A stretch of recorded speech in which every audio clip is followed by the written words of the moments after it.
شروع اللہ کے نام سے جو بڑا مہربان نہایت رحم والا ہے۔ لوگو اپنے پروردگار سے ڈرو کہ قیامت کا زلزلہ ایک حادثہ عظیم ہے۔ اے مخاطب، جس دن تو اس کو دیکھے گا اس دن یہ حال ہوگا کہ تمام دودھ پلانے والی عورتیں اپنے بچوں کو بھول جائیں گی اور تمام حمل والیوں کے حمل گر پڑیں گے،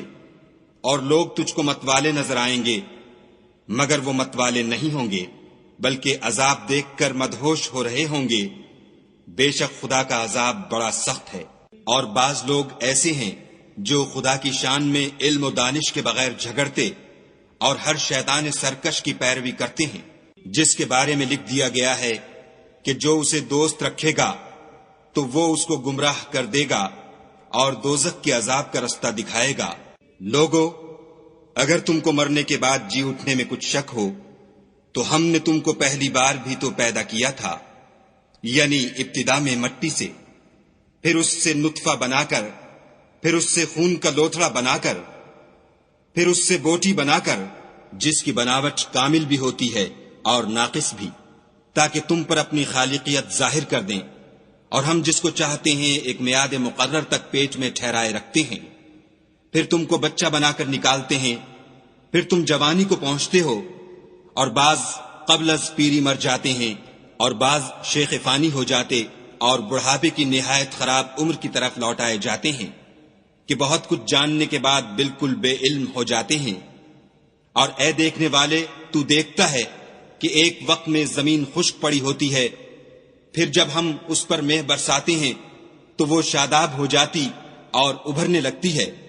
اور طرح طرح کی بارونق چیزیں اگاتی ہے۔ ان قدرتوں سے ظاہر ہے کہ خدا ہی قادر مطلق ہے جو برحق ہے، اور یہ کہ وہ مردوں کو زندہ کر دیتا ہے، اور یہ کہ وہ ہر چیز پر قدرت رکھتا ہے، اور یہ کہ قیامت آنے والی ہے، اس میں کچھ شک نہیں،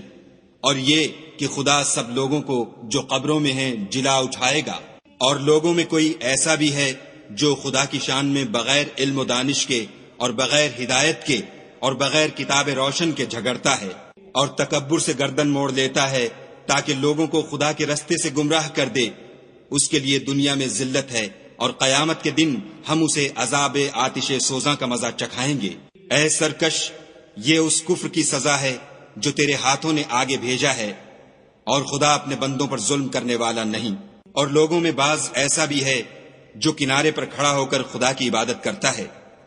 اگر اس کو کوئی دنیاوی فائدہ پہنچے تو اس کے سبب مطمئن ہو جائے، اور اگر کوئی آفت پڑے تو منہ کے بل لوٹ جائے، یعنی پھر کافر ہو جائے۔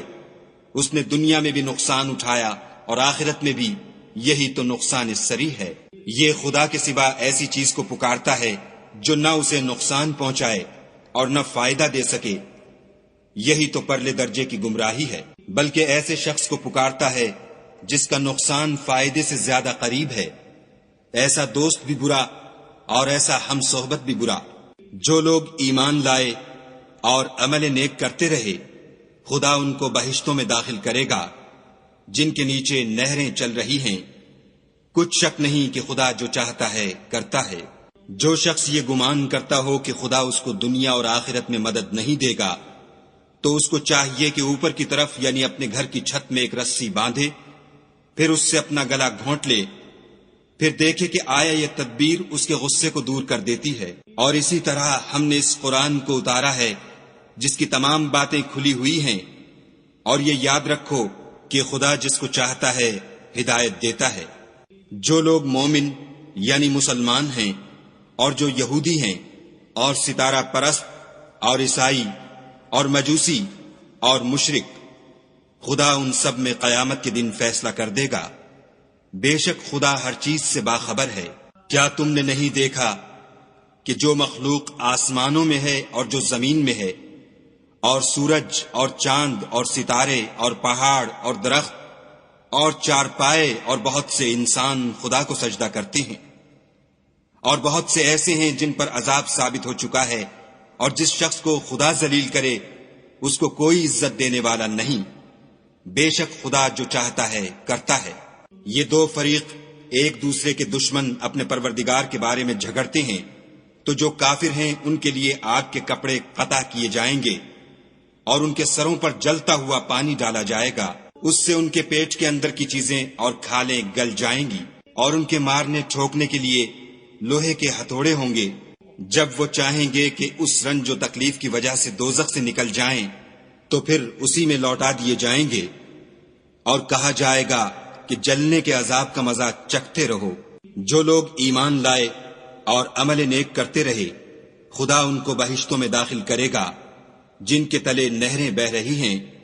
وہاں ان کو سونے کے کنگن پہنائے جائیں گے اور موتی، اور وہاں ان کا لباس ریشمی ہوگا، اور ان کو پاکیزہ کلام کی ہدایت کی گئی اور خدائے حمید کی راہ بتائی گئی۔ جو لوگ کافر ہیں اور لوگوں کو خدا کے رستے سے اور مسجد محترم سے، جسے ہم نے لوگوں کے لیے یکساں عبادت گاہ بنایا ہے، روکتے ہیں، خواہ وہ وہاں کے رہنے والے ہوں یا باہر سے آنے والے، اور جو اس میں شرارت سے کجروی و کفر کرنا چاہے، اس کو ہم درد دینے والے عذاب کا مزہ چکھائیں گے۔ اور ایک وقت تھا جب ہم نے ابراہیم کے لیے خانہ کعبہ کو مقام مقرر کیا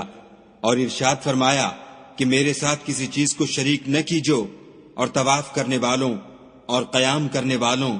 اور رکوع کرنے والوں اور سجدہ کرنے والوں کے لیے میرے گھر کو صاف رکھا کرو، اور لوگوں میں حج کے لیے ندا کر دو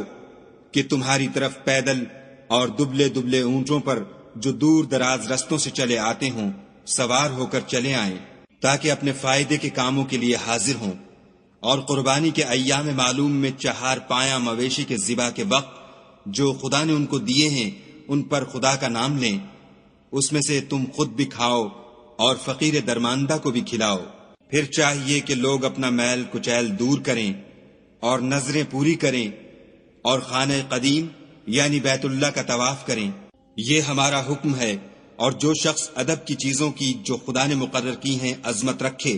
تو یہ پروردگار کے نزدیک اس کے حق میں بہتر ہے۔ اور تمہارے لیے مویشی حلال کر دیے گئے ہیں سوا ان کے جو تمہیں پڑھ کر سنائے جاتے ہیں، تو بتوں کی پلیدی سے بچو اور جھوٹی بات سے اجتناب کرو، صرف ایک خدا کے ہو کر اور اس کے ساتھ شریک نہ ٹھہرا کر۔ اور جو شخص کسی کو خدا کے ساتھ شریک مقرر کرے تو وہ گویا ایسا ہے جیسے آسمان سے گر پڑے، پھر اس کو پرندے اچک لے جائیں یا ہوا کسی دور جگہ اڑا کر پھینک دے۔ یہ ہمارا حکم ہے۔ اور جو شخص ادب کی چیزوں کی جو خدا نے مقرر کی ہیں عظمت رکھے تو یہ فعل دلوں کی پرہیزگاری میں سے ہے۔ ان میں ایک وقت مقرر تک تمہارے لیے فائدے ہیں، پھر ان کو خانہ قدیم یعنی بیت اللہ تک پہنچنا اور ذبح ہونا ہے۔ اور ہم نے ہر ایک امت کے لیے قربانی کا طریق مقرر کر دیا ہے، تاکہ جو مویشی 4 پائے خدا نے ان کو دیے ہیں ان کے ذبح کرنے کے وقت ان پر خدا کا نام لیں۔ سو تمہارا معبود ایک ہی ہے، تو اسی کے فرما بردار ہو جاؤ اور عاجزی کرنے والوں کو خوشخبری سنا دو۔ یہ وہ لوگ ہیں کہ جب خدا کا نام لیا جاتا ہے تو ان کے دل ڈر جاتے ہیں، اور جب ان پر مصیبت پڑتی ہے تو صبر کرتے ہیں اور نماز آداب سے پڑھتے ہیں، اور جو مال ہم نے ان کو عطا فرمایا ہے اس میں سے نیک کاموں میں خرچ کرتے ہیں۔ اور قربانی کے اونٹوں کو بھی ہم نے تمہارے لیے شعائر خدا مقرر کیا ہے، ان میں تمہارے لیے فائدے ہیں، تو قربانی کرنے کے وقت قطار باندھ کر ان پر خدا کا نام لو۔ جب پہلو کے بل گر پڑیں تو ان میں سے کھاؤ، اور قناعت سے بیٹھ رہنے والوں اور سوال کرنے والوں کو بھی کھلاؤ۔ اس طرح ہم نے ان کو تمہارے زیر فرمان کر دیا ہے تاکہ تم شکر کرو۔ خدا تک نہ ان کا گوشت پہنچتا ہے اور نہ خون، بلکہ اس تک تمہاری پرہیزگاری پہنچتی ہے۔ اسی طرح خدا نے